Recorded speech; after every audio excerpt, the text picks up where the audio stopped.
Hey, what's going on guys, and welcome back to the channel. If you're new around here, my name is Amar and I'm an electric skateboarder and content creator based right here in the UK. My goal for this channel is to be a resource for you e-skaters through reviews, tutorials and ride videos. So if any of that is of interest to you, make sure you smash that subscribe button and join me on this journey. Now, if you've been watching my videos for any amount of time, you won't need me to remind you about the importance of lighting at night when riding your electric skateboard. Without lights, when riding your electric skateboard at night, you are essentially riding blind and you're leaving your trust in the hands of people who can't see you, trucks who can't see you, cars who can't see you, and even if you can see them, many times accidents occur because of other people's faults rather than your own. So you really want to ensure that you're giving every single excuse possible for vehicles and other traffic around you to see you. And that's why lights are super crucial. I personally think that if we ever see electric skateboard legislation in the future, lights should be one of the things that are mandatory for every single rider to have when night riding. That said, in this video, I'll be reviewing a light that I've been sent by Superfire, covering its pros, its cons, and how it really works for us e-skaters. Before we get into the unboxing though, make sure you like the video and subscribe to the channel if you're new around here. You really don't want to miss any future content that I'm going to be uploading. And as always, I'll be splitting this video into sections and you can see the timestamps in the description down below. Thank you to Nobleman Tech for being our channel sponsors. Let's get into this box.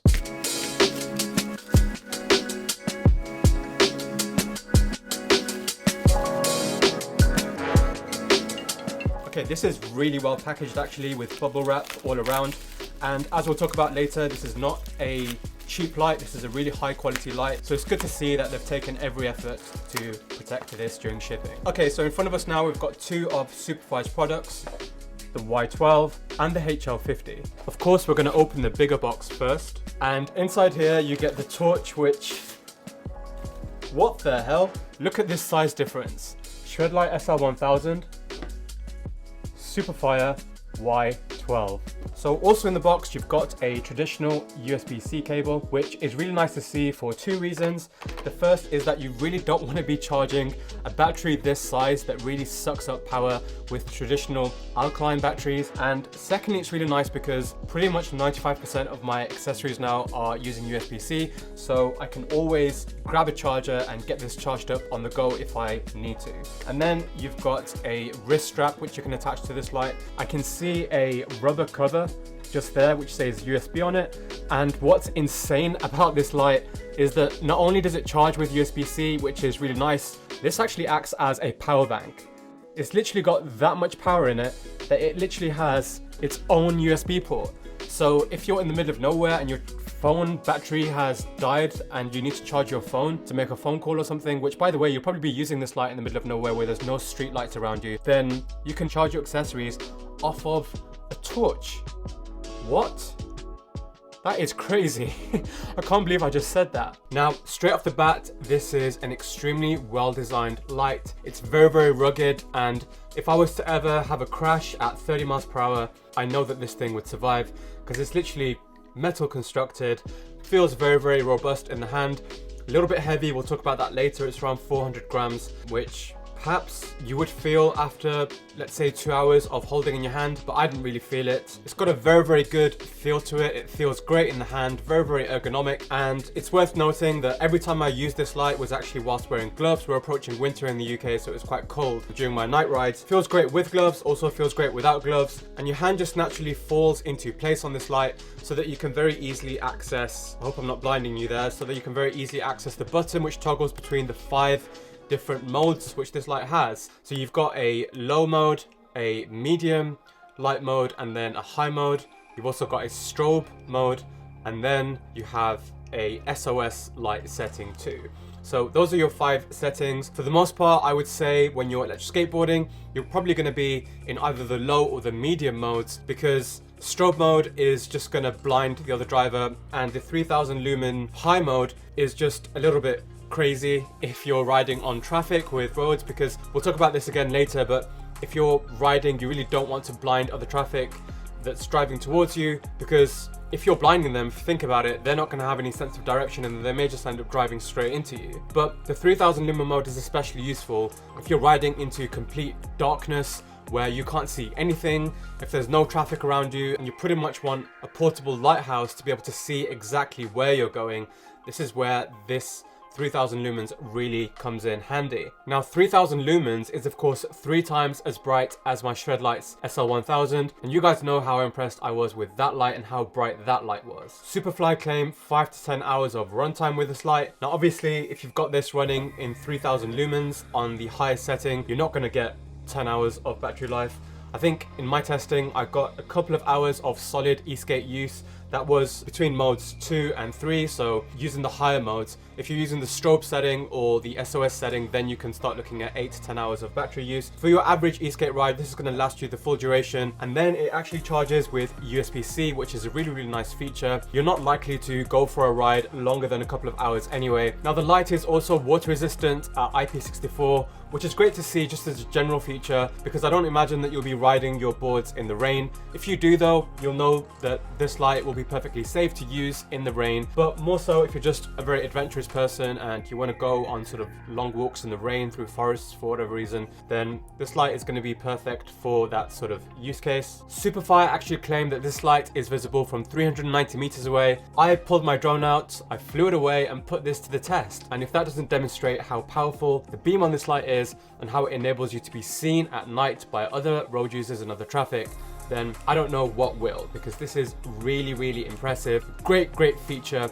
And talking of great features, I want to really explain and expound upon how a light like this can really fit into our workflow as e-skaters and how it can be especially beneficial to us. Normally when you talk about electric skateboard lights, you're thinking about lights which you mount onto your boards, which is great because it provides a little bit of extra visibility, but it does have its shortcomings. If you've been watching many of my electric skateboarding videos, I'd like to say for the last year and a half, you'll have noticed that I don't actually use board mounted lights anymore, and that's for a number of reasons. The first is that whilst they do provide a little bit of extra visibility, as a driver I won't necessarily be looking for little lights on the bottom of a skateboard, especially a skateboard actually, because many people aren't accustomed to skateboards driving on the road, riding on the roads, and even if that light is more bright, it will just look a bit odd. So I think it's our responsibility as e-skaters to do everything in our power to make it easy for other drivers to spot us, because ultimately we are the most vulnerable road users along with cyclists. You really need to make sure that cars can see you, and one of the ways you can do that is to put your lights in places where cars will be expecting to look to be able to see you. The other reason, which is perhaps the main reason why I don't like to use board mounted lights, is that they don't actually allow you to see anything. They might allow you to be seen to some extent, as we just mentioned, but the reach and the spread on these lights, even if you have, for instance, a 3000 lumen or a 1000 lumen light, because of the way it's angled down on the board, and especially because of the way that many eSkate lights mounts work, they're just sort of pointing straight ahead, and you're not really able to see anything because the light is just literally looking ahead. Whereas if you sort of angle the light at 45 degrees down, or angle it even further down from a higher angle like your helmet, or for example your hand, then that's when really you can start seeing whilst you're e-skating. If you've got your lights mounted on the board, this isn't really possible, and this is something that I've tested over hundreds of miles, especially if you consider the speed that you'll be riding your electric skateboard at. I average at about 19 to 22 miles an hour on my average ride, and by the time that the light has picked up something, I would literally be there in a split second. Whereas with a light like this, I can literally have the light on, I can start pointing it from 10 to 15 meters away, pointing at the obstacle, pointing at the pothole.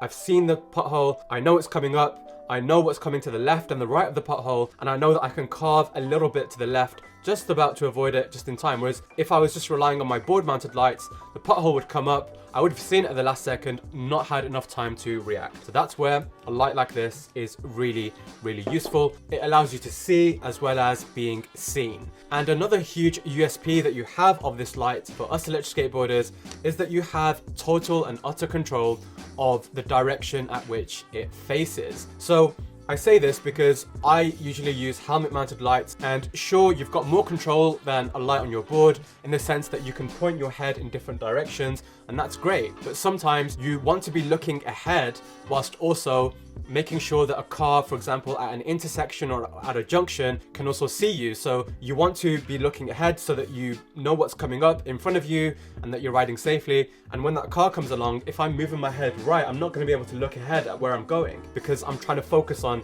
directing my shed light or other light on my helmet that way towards the traffic, and that could cause me to crash. Whereas with a light like this, which I'll be holding in my left hand, which is empty anyway because I've got my remote in my right hand, I've not got anything in my left hand, I can be looking ahead, riding safely, and also simultaneously pointing this light sort of at the traffic there. And I've constantly been doing this whilst I've been e-skating with this light, and I found that it makes me so safe at night. I even do it sometimes when I'm riding on a road that's not lit by street lights and I see a car approaching me from behind. I like to just sometimes point the light behind me for a few seconds, every few seconds, just so that that driver knows that there's an obstacle coming, there's a cyclist or a skateboarder, and I should be avoiding them. This is something that isn't really possible with helmet mounted lights, and it's definitely not possible with board mounted lights. In terms of criticisms, I don't think there's anything that I would majorly change about this light. It does weigh a little bit more than your average conventional light at 400 grams. However, I think really this is something that you just need to accept as a light that's 3000 lumens. I don't think it's too heavy, and you definitely get used to it, especially if you're wearing gloves. It just sort of fits in your hand and you almost forget it's there after a while. It is something to consider, like it's another thing in your hand which wouldn't be there essentially if not. But I think for the trade-off of being extremely safe during your night riding and taking every precaution, it's definitely something that is worth compromising on. I think the main thing I love this light for is when I'm riding trails or when I'm riding roads that are completely unlit. That's the only time that I'll actually pull out 3000 lumens on this light, because even 1000 lumens is so bright and it will allow you to spot out potholes in the road as you're riding. It's almost like riding in the daytime in pitch black when you turn this thing on. That's definitely one of the biggest selling points of this light. When it comes to the price, this light usually comes in at around $90 US, which for the military grade looking light that it is, which is extremely robust and with all the features like the USB-C charging, even the USB output charging as well, the IP water resistance, I think is not really a lot to pay. And also you could fish around for deals on the internet because this is sold on multiple websites online. So I don't have any qualms with the price of this product. Now, if you want to purchase a solid light for eSkate but want to keep your non-remote hand free, then you'll be glad to know that Superfire also sell various headlamps. Here I have the HL50, which is a 150 lumen running torch, but actually I've managed to fit it quite easily onto my Nobleman Tech helmet. And by the way, you can grab this helmet for yourself with 5% off if you use the code AMMO at the checkout. Now this light is also metal constructed. It has very good build quality. It also has rubber buttons, which I quite like. You can also angle it up and down to ensure that it's pointing where you want it to.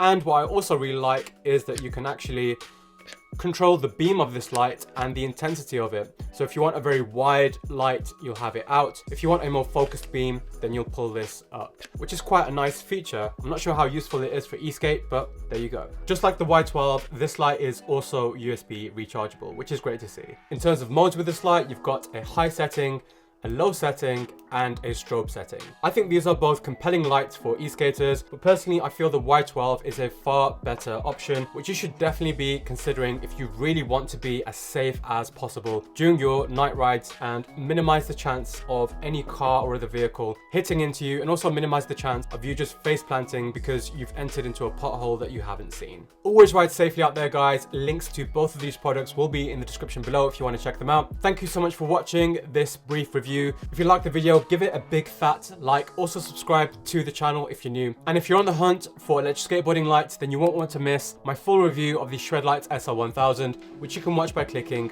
right here. Till next time, guys, ride safely out there, and peace.